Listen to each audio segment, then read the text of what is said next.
I didn't know who the hell I was after I left. I went from having my calendar full for a year to suddenly a completely empty calendar, like nothing.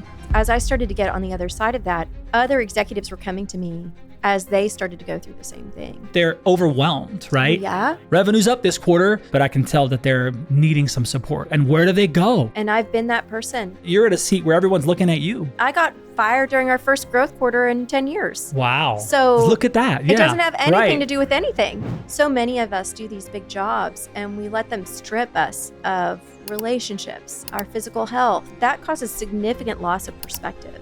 When you're so busy making stuff happen, sometimes you miss what could be possible. Giving yourself the room to breathe, giving your team the room to breathe, to see what reveals itself.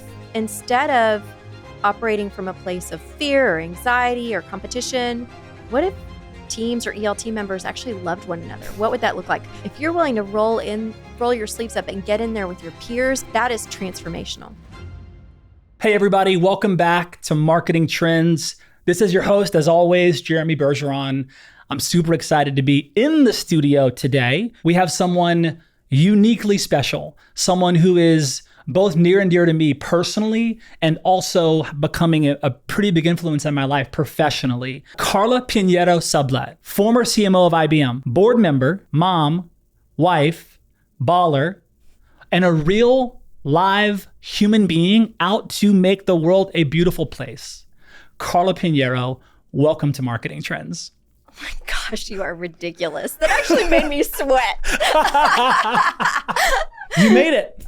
Thank you. Thank you for that. Yeah, thank you. Thank you. I'm deeply touched. I'm deeply moved by your journey and your path and your experience as a marketing executive. How do you think, because I know, Fortune 500, 1,000 CMOs listen to this show that are currently, actively in their role. How do they begin to let go in their role now? How do they begin to let things happen? Is there something that you could share that would, be a nugget for them, right? You know what it's like to sit in these seats. You know what it's like to be in these rooms. You know the pressures of the role. You know the excitement of the role. You know the identity that forms around the role. And yet I think there's a real gold to that energy of you can still let go. You can still let things unfold. Yeah. In a seat where you're responsible for growth in many ways and you're driving culture and doing so much. How can a CMO today do that? What does that even look like? Is that even possible? Separate yourself from it for a moment and take a deep breath and look beyond the day-to-day interactions. I also feel called to say, take care of yourself. So many of us do these big jobs and we let them strip us of relationships and our physical health and any sort of practice outside of our own. And that causes significant loss of perspective. And then I think the last thing I want to say is when you're so busy making stuff happen, sometimes you miss what could be possible. Interesting. So giving yourself the room to breathe, giving your team the room to breathe, to see what reveals itself, can be really, really magical. The power of the pause, and I do experience many executives that come on this show or other shows that we have in the network, and I can tell I can tell that they're overwhelmed, right? Yeah. And it's like, it's now because I've done this hundreds and hundreds of times.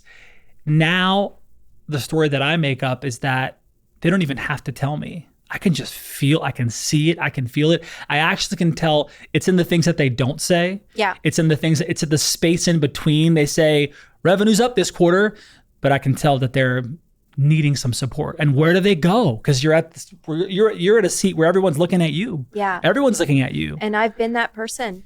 I've been the one that answers how they're doing based on how the quarter is going. I have been that person. I got fired during our first growth quarter in 10 years. Wow. So look at that. Yeah. It doesn't have anything to do with anything. Right. So I think it's not life, right? I think the other thing I feel compelled to say is, like, we talk a lot about like work life and personal life, and it's all, you're living all the way through. So you and I are living in this moment. Mm-hmm. I was living when I was with my team, and I think sometimes people lose sight of that we have to maximize the time that we have on this planet, and it's all living. There is no work life and personal life. You're one Jeremy. I think you've figured that out already. Day by day, day by day. I think, and I relate to, it can be a slippery slope for me to just get so wrapped up in whatever the thing is, right? And be so wrapped up in the project and the people and the goal and the score, and then pick my head up and wow, that was 3 months. Like, wow, did I even take a moment in there? Like, so the awareness is there, and still the practice of like, remembering that what I do does not define me, or what project I'm working on. None of that really defines me, but it's a practice for sure. I don't think I've mastered it, but working on it. Yeah. Something else is coming up for me, which is, it's also about authenticity. So if you can't be your authentic self, if you're being rejected for being your authentic self, then why be there? I went to a medium for fun at the end of my silent retreat. Ooh. There was this hilarious Mayan medium, and she, my first day of speaking again, I met with her before I left, and she said to me, and this stuck with me. She was like, there are going to be places where you go where people are going to say, "Get her out of here." And she was like, but you want to go where everybody's like, "Yay, Carla's here," or "Yay, Jeremy's here." And for me, that just speaks to authenticity. Like, you want to go where you can be your full, unfiltered, unapologetic self. And that's where you belong. And if you are rejected for that, then that's not where you belong. I'm having this conversation with my daughter right now as she applies to universities. I'm like, don't create this persona that you think they want, because then you're creating a fake profile that may get into the place that's wrong for you. Well said, like, let Mom. them see who you really are, because if they reject you for who you really are, then that's not the place for you. Do you think it's easy for a CMO to feel if they're not being authentically, like, do you think that someone would know that's happening, that they're not like my authentic self? Like, how would I know that if I'm a CMO? And let's say I've done this for, like you, like I've got, game in the game of being an executive. Yeah. So I've built this identity and this persona, and there's some authenticity in that, I'm imagining. And also, like, how does someone know, like, wait a second, I'm not, what does that look like in real life? Yeah. Well, first of all, it's not binary, especially if you're working with a big executive team, right? And so I was getting a lot of positive reinforcement that was keeping me going. And that was fantastic. But if I'm being really honest, my mind was in denial, but my body was signaling it that I was being rejected. Talk about that. Well, I was dropping weight like mad. Okay. And an interesting personal fact about me is I gain weight when I'm stressed, and I lose weight when I'm heartbroken. Interesting. And so the heartbreak was real, and my body was showing it, even though my head was like, everything's fine, like I'm operating my best. I've never felt better. I'm getting all this positive reinforcement, which was just total denial. So my body knew it. Wow. It's like the body keeps the score, Totally. right? I mean, it's a great book. If you haven't read it, it's a good one. Yeah. And I find it to be highly accurate. Yeah, very much so. Our body's communicating with us.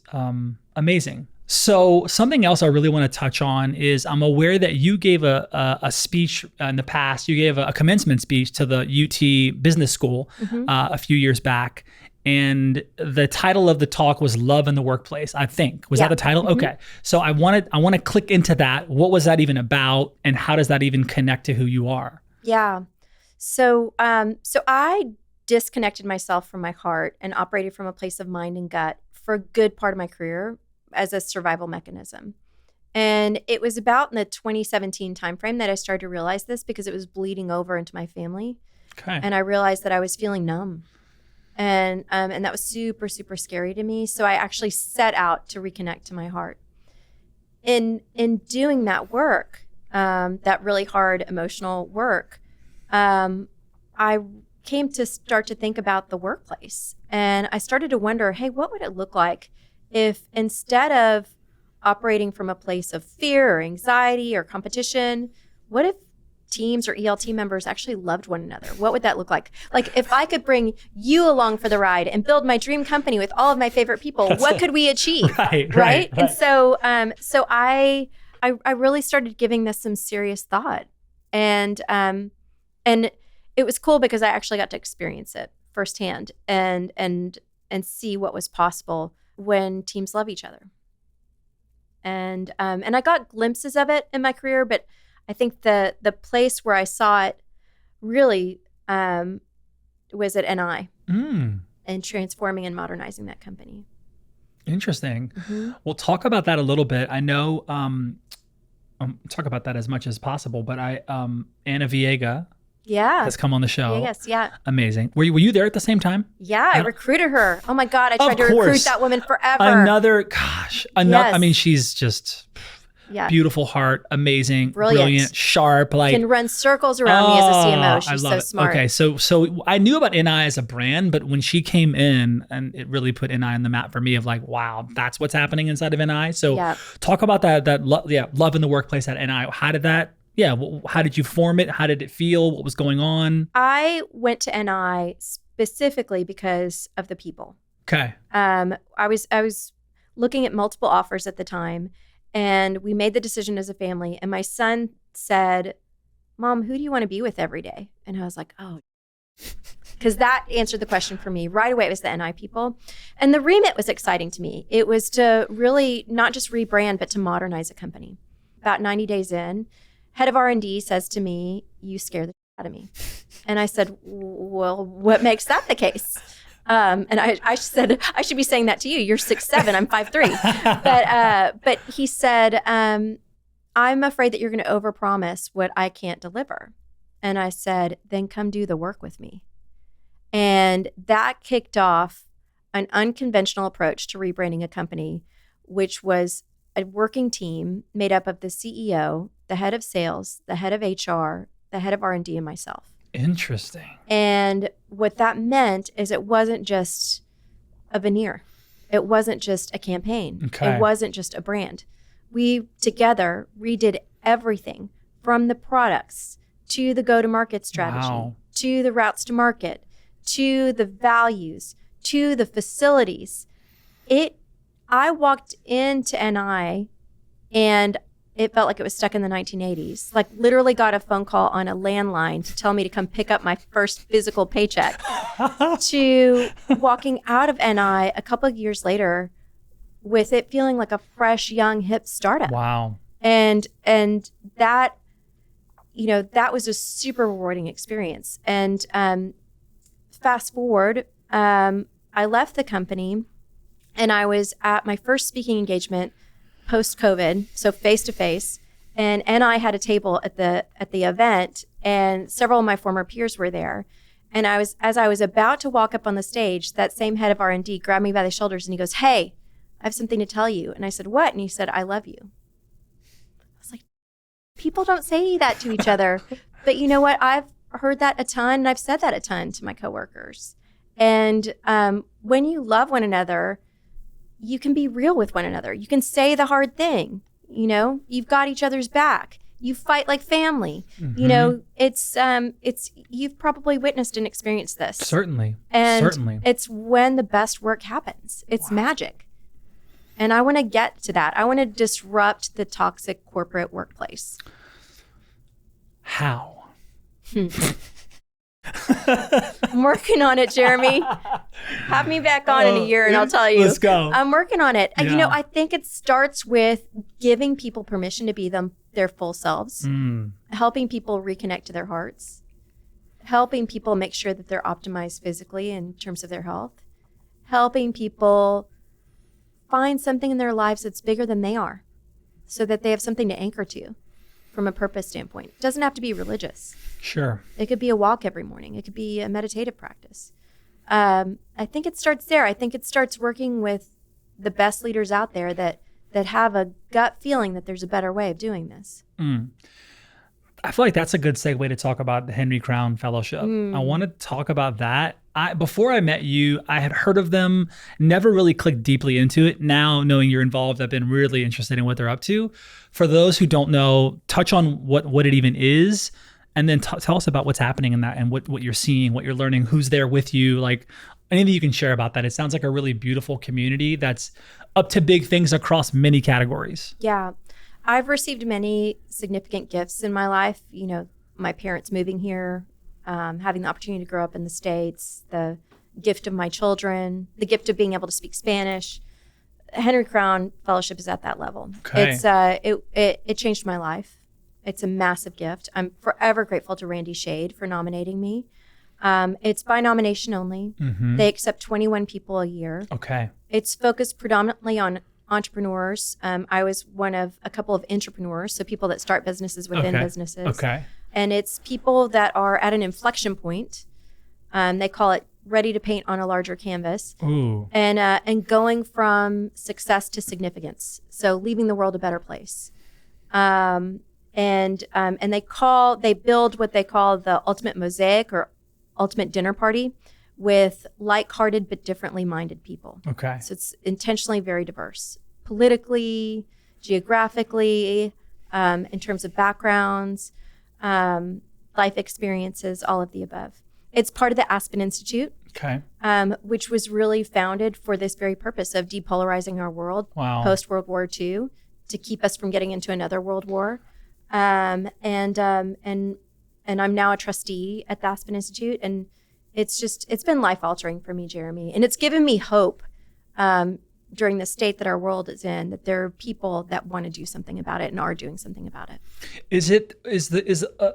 Programmatically, is it just like you're coming together with people and they're all diverse, they all have different backgrounds, and are you supporting each other like in what everyone's doing? Is it just kind of like a think tank? Is it just a space for someone to come and just be supported in various ways? Is there, like a formal way of how you support each other? Or is it just, hey, this is a safe space for us to just talk and be together and share? Yeah. What else is it? It's a great question. So it's actually a 2-year commitment. Okay. And you go into a series of seminars. There are 4 seminars. Each one has a theme. Okay. One of those seminars is global, so with a broader group of fellows. Okay. And from other parts of the Aspen Institute, not just Henry Crown.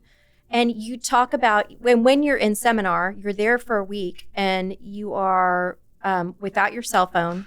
Interesting. Just each other. Ooh, that's cool. And you prepare with a series of readings that you all read, and then you have discussion around it. Okay. And you talk about all the things you're not supposed to talk about. Sex, religion, money, racism, politics. And when I left my first seminar, my first phone call was not to my husband, who I hadn't spoken to in a week. It was to my nominator to tell her thank you for changing my life. Wow. And my second phone call was actually to my dad. And I said, Dad, I feel like in my 40s, I just made 20 best friends. And he said, of course you did. You guys are so busy in your lives. You're working so hard. At what other point are you going to have a chance to have 10 years worth of conversations in a week? Well said. And so he totally got it. And since then, I mean, I call it 2-year commitment. It's really a lifelong commitment. We committed to each other lifelong, from a lifelong perspective. We literally said we commit to love each other forever and be there for each other forever. Wow. Our children now know each other. We know each other's parents. I've vacationed with their parents. I mean, this is like truly a family. It has changed my life. And honestly, Jeremy, I feel like I Forrest Gumped my way into this organization. When you see, I mean, your intro of me was fantastic, but when you see the caliber of people that are in this program, it is mind-blowing. And when you see what they're doing in the world, it's mind-blowing. Sure, of course, but it's just the way that your path kind of led you to here is one that it's a story I've not understood, seen before. I see all these executives that get to come on the show. I watch them, I study them, I learn them. Your story and path is interesting, but I want to just presence like what's happening in your world right now? What's going on in your world? Because I know a little bit, but what's on top for Carla right now? Whew. Am I ready to say this out and put it out in the world? Sheesh, Jeremy, this is the first time I'm saying it in this way. I feel very passionately about human connection, and I'm in the process of starting a company. In fact, we officially filed our entity yesterday. Boom. So it's official. This is real. This is real. It's happening. Okay. Hired my first person 2 weeks ago, Anna Rinke. She started 2 weeks ago and is helping me on this journey. And right now we're in research mode, so I need permission to iterate. We're still trying to figure out if we evolve it. But it's really at its core about connecting amazing human beings, trying to do amazing things, and enabling them from a mind, body, spirit standpoint. And it is an amalgamation of all the things that I've learned over the last decade. And I've always been passionate about health and wellness, but then in the last, I'd say 8 years, really reconnected to my heart and started to really get fit emotionally. Mm-hmm. And then in the last couple of years, I've been on quite the spiritual journey. And realizing the importance of those things made me realize, man, there's a better way of doing things. We don't have to go through life the way we've been going through life. We don't have to work the way we've been working. So we're calling the business Cohort. There is a coaching arm. So I'm working with a select few executives in the C-suite right now. And from a mind, body, spirit standpoint. So to give you perspective, the first order of business when I start working with someone is a functional physical, like baselining their health. Amazing. So, and it's a very bespoke, curated approach Okay. To optimizing them. So it's about personal transformation and business transformation. Wow. You can't do one without the other.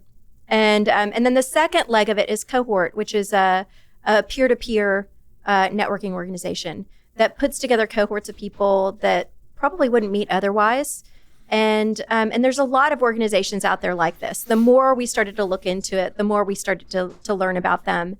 But the difference being is we don't want to create something that's just for women or just for young presidents or just for people with over a certain net worth. We wanted to put together creatives and executives and civic leaders. And what would it look like to put together really interesting and fascinating cohorts that respect each other as peers, and will challenge one another and also be there for one another to workshop their professional and personal challenges together. Wow. So that's Cohort. We'll kick off the cohorts with a bucket list trip, out in nature, great food, big wellness component. And then we'll support them with programming from a mind, body, spirit standpoint, which takes me to the third leg of the stool, which is getting to interact with experts. So, and that's the best of the best from a functional health standpoint, from an emotional health standpoint, and from a spiritual standpoint, to really inspire and support these folks on their journey. Wow. Amazing. I was curious as I got to know you, what you were going to choose to create next. You know, I spent some time looking at your background. I mean, it doesn't take very long, and I'm sure our audience is already Googling you if they don't know who you are. You can very quickly see that based on what Carla's created and done, I mean, you could do a lot of things. You certainly could go find another CMO gig somewhere. You can go lead a brand to the next level. You've got that ability. The exposure you've had as a CMO, where you've led, the board seats that you're on, the community, the things that you've built, like clearly there's a lane in marketing you could go down. And yet you've kind of been in this, you were in this pause of like, I don't know, you maybe have saw some opportunities and we're kind of sifting things out, but something was tugging at you to move in this direction that you just described. And I wonder, one, was that a difficult, or do you even look at it as the kind of a divorce from being a marketing executive? Like, do you look at it as like, I'm not going back to that world and this is a new world? Or is it a different, was that a hard intersection for you to say, look, I'm going to go create my own thing now? Yeah. Because you can go land in a lot of different places, but you haven't done that. Yeah. What was that moment like? Yeah, it's funny. You reminded me, a friend said to me, what you need is a constraint because you can do everything. And so I was like, man, the world is your oyster can be a pretty daunting phrase. And I say that with a tremendous amount of humility as well and self-awareness. But I was really reluctant to start my own thing, Jeremy, I'll be honest. And this has been, I don't want to say an out-of-body experience. It's quite the opposite. It's been an embodied experience. Well said. So, and it's been a pull rather than a push. So in a way, I feel like I've been down this path since I was a little girl. And I've always been the sort of person that people go to in crisis, and show up. People show up on my front doorstep when they're in need of healing. Or I have a group of friends, my Henry Crown fellow class, several of them call me the healer, which is a very charged term, but people come to me when they need that sort of thing. And so it's very hard to describe it. And I've always had an intuition in terms of what people need when in crisis, and have really loved being that for people. But I recently had to be that for myself. And I went through a very significant dark night of the soul. So to answer your question about like, did I divorce who I used to be? I didn't know who the hell I was after I left, and it was terrifying. Can you talk about that? Yeah. What is that like? Yeah. I mean, well, it is a dark night of the soul. For those that don't know what that is, it's just like a total spiritual identity crisis. And it's completely disorienting. It's a feeling of the old self dying away, but the new self isn't there yet. And, it came hand in hand with a massive depression and a lot of grief. Loss of significance, loss of team, loss of purpose. And I really had to deal with all that. And what was super fascinating is, as I started to get on the other side of that, other executives were coming to me as they started to go through the same thing. And that was, for me, really powerful and healing to be able to then help them. And just to back up for a second, I had a real powerful moment. A woman by the name of Jan Singer reached out to me, and she said, "Carla, you don't know me. My name is Jan Singer." And she said, "And you're a shock patient. And the thing that we do to shock patients is we keep them warm and love them up. And that's exactly what I'm going to do for you." And she went on talking for the next hour, and I took copious notes and just gave me the most phenomenal advice. And to this day, I'm so grateful to Jan and what she did for me in that moment. And I have made it my mission to pay it forward and to do it for others. Have you met her? I haven't met her face to face yet. We've only exchanged text messages and spoken over the phone, but I've got to meet her face to face. Oh my gosh. This was during COVID, which was part of it as well. Okay. Yeah. So amazing. And also, like, I'm remembering what's interesting about this frequency that you share. What I'm reminded about is my Kelly Hopping interview, who you know, Kelly. Yes. We talked about her before she took the sabbatical that she took, right? Yeah. And she actually mentions you in that interview. She talked about how important and loving, and so you even have a connection in that episode that she talked about you. So, which I didn't even remember who you were till later, and I was like, Kelly, oh my God. So I promoted her against her will. Oh my gosh, I love it. She said no, and I was like, you'll figure it out. And she to this day, another like executive that she came in the studio and like just spoke truth. That I know a lot of CMOs were either in the same experience or about to or needing to do what she had done, which is kind of press that timeout button in whatever way it looks like. So my question to you was, you're leaving IBM, like you said, all of these your thoughts, your identity, team, all these things that you've built and contributed, it's now ending, it's shifting into something new. Did you immediately like kind of bat the hatches, go internal and just not talk to anybody for a while? Did you start like before the Janet thing occurred? Like what was your activity? How did you start to even process this major shift that was happening? What did you actually do? Yeah, it's not what I did. It's what someone did for me. Okay. So I work with an amazing coach by the name of Joe Hudson. And I'll never forget this moment, because talk about showing up. Soon after I got the news, my husband was leaving on a ski trip with my son, and my daughter was also gone with friends. So I suddenly found myself alone in my home, and the phone rang, and it was my coach's wife. And she said, "Joe's on a plane to Austin right now. You can't say no. He's already en route." And she said, "And you can't be alone right now." Wow. And he literally arrived at my front doorstep, and broke a personal rule of his. He doesn't stay with his clients. Stayed with me the entire weekend. Moved in, and said, "Hey, I don't know what it is that you need right now. I don't know if you need to scream, if you need to cry, if you need to strategize, if you need to be held." He said, "Whatever it is, I'm here and I'm ready." So that was the first step, which was massive. And having to move the emotions and having the help of somebody with me was really, really amazing. But then once, I think the second part of that was, I'll never forget day one. of unemployment, I went from having my calendar full for a year, running legitimately, yeah, running 100 miles an hour, like packed for Davos, getting ready to go, getting ready to fly out. Like, just my whole year was spoken for, to suddenly a completely empty calendar, like nothing, and not an email other than spam in my inbox. Right. And I remember saying to my daughter, man, I don't know what to do with myself. Like, I was running 100 miles an hour, and now it's just like, wham, stop. And in that moment, at 15 at the time, she said, "Oh, Mom, you know all my friends want to be you, right?" And it was so wild, because that vulnerability in me gave her the chance to be there for me. That was, I'll never forget. And then I think the third step coming out, Jeremy, was once like news really got out, first of all, it was the worst time in my life and the best time in my life. I was simultaneously being eulogized while alive.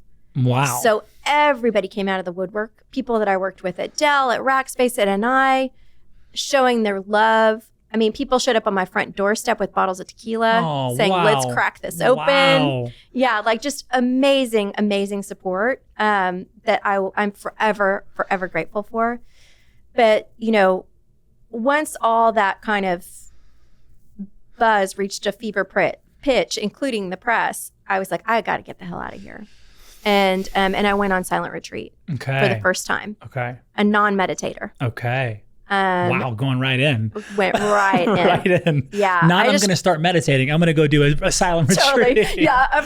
A friend of mine, it was like, oh my gosh, only you would go from nothing to silent retreat to Vipassana. Wow. So yeah. And I just had to get the heck out. Okay. And I had to like completely disconnect. And I'm super grateful to my family for supporting that. And that was what I didn't realize, a significant step in my spiritual journey. Wow. So what did you start to realize, conclusions, ideas? Like, what did you start to, what's kind of started to take shape for you? Now you're taking this time for you.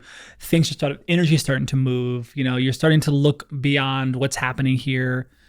What's starting to take shape? Like what's coming alive? Like what's happening in your life at that time? Like where you're like, okay, this is what kind of clues were showing up for you? Like, yes, Carla, this is the way. What was going on there? Well, I mean, at first, for starters, after the voice in my head kind of subsided, it came after me real hard. So it was like, this was a great opportunity. You're so self-important. You're so self-indulgent. Wow. Like after that nasty voice finally subsided, what followed was, oh, wait a minute. This is just clearing the way for something. This is just making room for your purpose. So if you'll just let go of the reins for half a second and let things unfold instead of make them happen, like I had for the prior 49 years of my life, what could reveal itself could be more beautiful than you possibly could have imagined. And my hopes and dreams could be far exceeded. So that's what started to clear the way. And then my network started to blossom with the most amazing people, yourself included, and it was just so wild and felt random yet not. So, and people that are very aligned in terms of really wanting to leave the world a better place, really feeling passionately about the state of humanity right now, very heart-led, wanting to kind of disrupt the way the world works, the way business works, wanting to replace shame and fear and all the toxicity that we see in the workplace with love. That's what really, my network just started to explode in crazy ways that you couldn't possibly imagine. Wow. And it left me wondering, like, what is going on? And I don't know that I still know, other than I've just kind of let go. And I'm letting it's unfolding as we speak, Jeremy. Something else I'm curious about is there are a lot of people that listen to this show that they see you and other executives and they want to be there, right? We have like this mix of people who are either already in the seat of CMO, SVP, or they're about to be there. Or we have a lot of people who are just like, that's where I'm going. I'm a mid-level marketing manager, or I'm just a direct response marketer. And like, I want to be at the top of a corporate CMO ladder. I want to be in that role and be in that seat. And they pay attention to everything people say on this show and they take it to heart. and even position their careers around something that people say of like, wow, like I heard this, it resonates, like I know what I want to do. So I presence that just to talk to those people for a little bit. Like, what would you want to share with people who have their sights set on the role and have their sights set on being a marketing leader in charge of big budgets and big teams and big brands? That's their highest dream and calling, and that's where they want to go. Some of them may end up there. What do you want to share with that audience and that group of people who are headed to that seat, who want to be there, who in 2024, to be a modern day marketing executive is the most interesting role I've ever found. And yes, I'm biased, but we talk to a lot of C-suite folks, and like the CMO is such an interesting one with all the stuff happening. So what do you say to that part of the room? Yes. that want to in some ways be sitting in that seat and are fighting hard to get there? Yeah. God love you. Okay, so I can share from my experience how I did it. Okay. I think everybody's unique, but I can just share first, I didn't set out to be a CMO. Okay. But I did build a career solving problems. Where others saw problems, I saw opportunity. Okay. It started at a very young age, whether it was 15 years old, starting a swim lesson business at the pool where I lifeguarded because there was no one there to teach swim lessons and I was constantly getting asked by the parents, to, putting myself through architecture school, running restaurants and bars and getting a reputation for turning them around and loving some of the challenges and problems that we could like tinker with and turn a business around really fast. And, when I first started at Dell, it was the same sort of thing. I couldn't help myself. There was a GM that was over our business, and his first day, he met with all of us and he said, and if anyone has any ideas on how to grow the business, let me know. And I could not help but raise my hand. And, next thing I know, I'm pitching to him and his boss in terms of we needed a Latin American specific coaching program and Latin American specific training. And we were doing more returns than we were sales. And they gave me a shot at it. And I would say Dell really built my confidence, because the more I would stick my neck out there to say I could fix things, the more they'd give me the chance to do it and take a risk on me. And I just built a whole career on that. Even at Rackspace, I got the call. Well, I should say, when I made the decision to leave Dell to go to Rackspace, I actually did not take a CMO job. I was slated to go as a general manager. Mm-hmm. But the Friday before I started, the stock, it leaked that the company was trying to sell. The stock cratered and the board fractured in half over it. And the CEO called me and was like, hey, we don't have a CMO right now, and I think we need to pivot. And he said, would you be open to be a CMO instead? And I was like, heck yeah. And I'll never forget the CMO Dell at the time said, you don't have to do this. You can stay here with us. And I was like, no, I've got this. Just don't acquire me just yet. Kind of hold my beer sort of thing, like run into the burning building. So pick your thing. For me, it was where there are problems, there's opportunity. Then that started to morph into, I'm also kind of a modernizer, remodeler of sorts of businesses. I started to really get a perspective on digital customer experience and digital as a route to market, and really started to get excited and interested in e-commerce, even in the B2B space.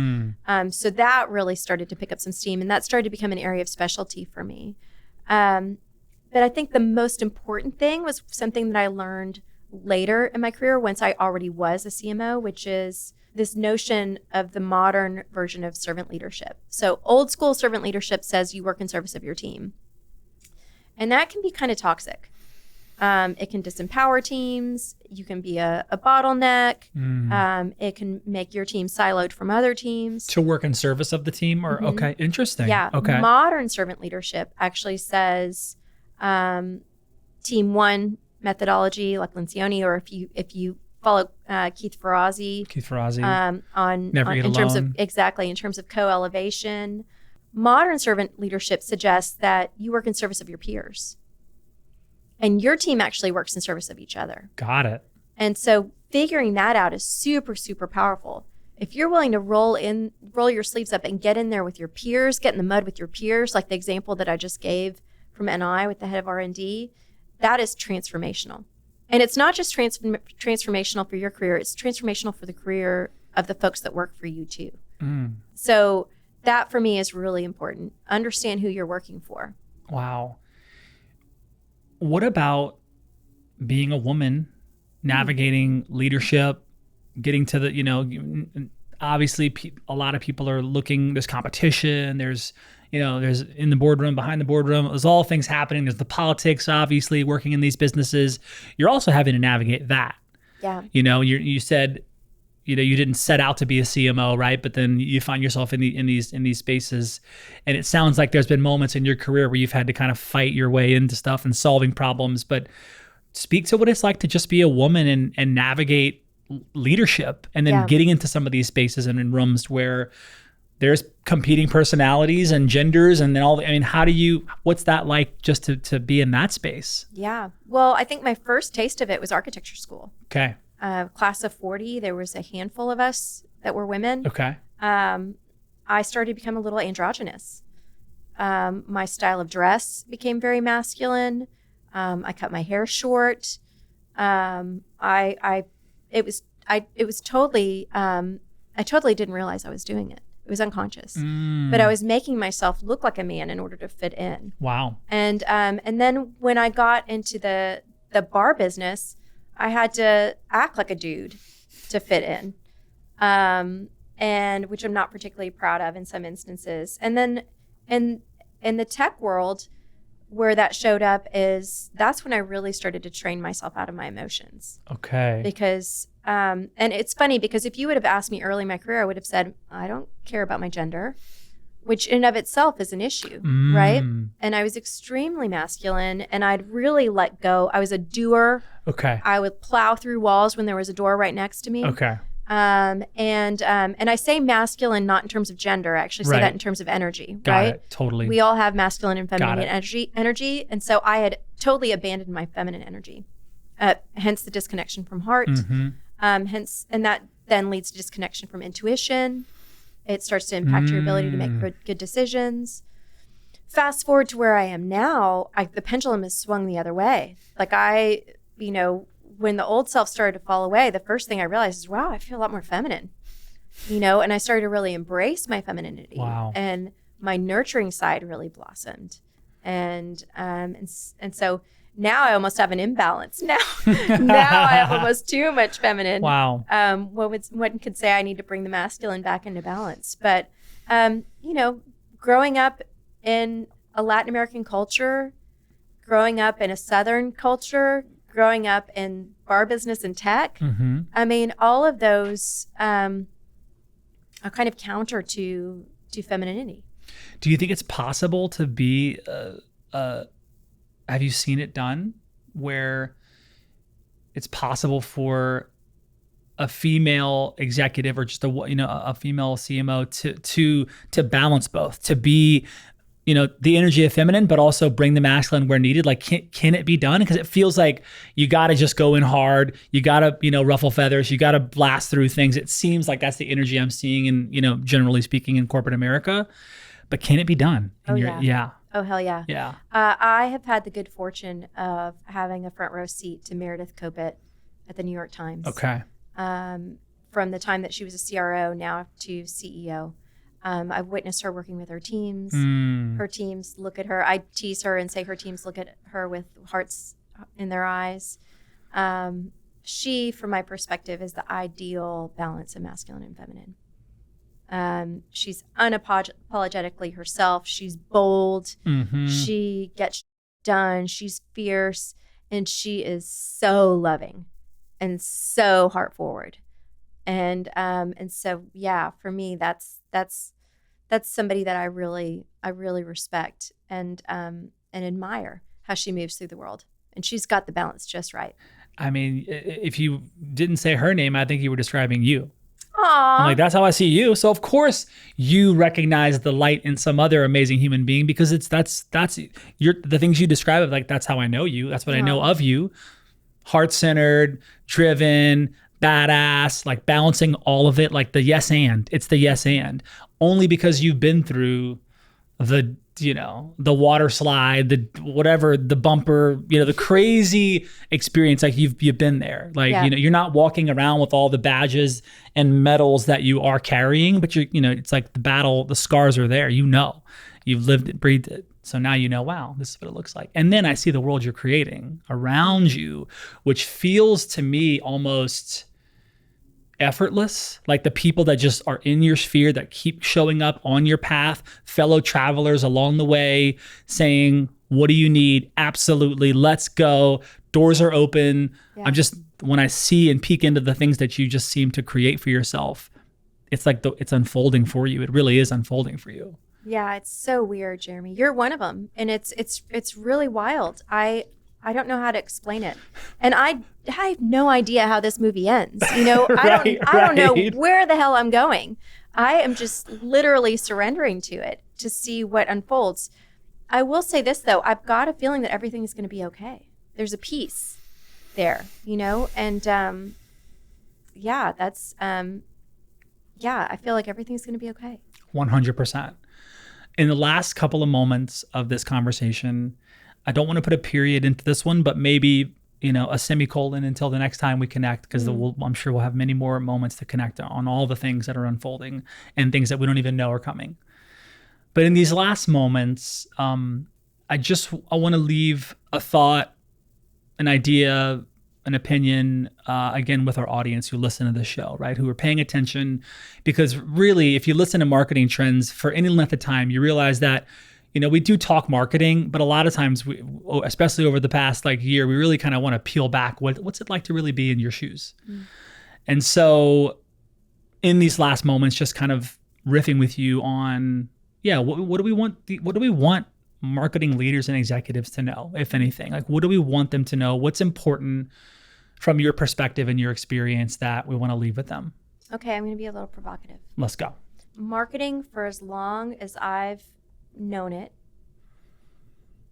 and probably since the beginning of its existence, has taken. It's taken our time. It's taken our money. It's taken our privacy. It's taken from us. It's time for marketers to be generous. It's time to give. Our world is about to get blown to bits. All the crutches that we have are getting broken apart. And we're not going to be able to rely on the same technology. We're not going to be able to rely on the same information. We're not going to be able to rely on the same routes to market. So what now? It's time to give. It's time to be generous. It's time to be of service. It's time to get back to what we originally set out to do, which is to build a meaningful relationship with the people that we serve. Can we say mic drop? Thank you. Fully agree. You mentioned earlier, but what's the best way for people to just, one, see what you're up to and connect with you? Is it Twitter, X, LinkedIn, email? What's the best way for people to follow up with you? I would say LinkedIn. Okay. We do have a website that will be stood up here shortly. Cool. So I'm going to put it out here in hopes that it'll be up and running. Now I have to make it happen. It's got to be real. What is it? What's the domain? Thecoeffect.com. Okay. Thecoeffect.com. Yeah. Got it. Okay. Yeah. Coming soon. Coming soon. Cool. Carla, thank you so much. Thank you. This was ridiculous and awesome. Super fun. Much love. Yeah. Same to you.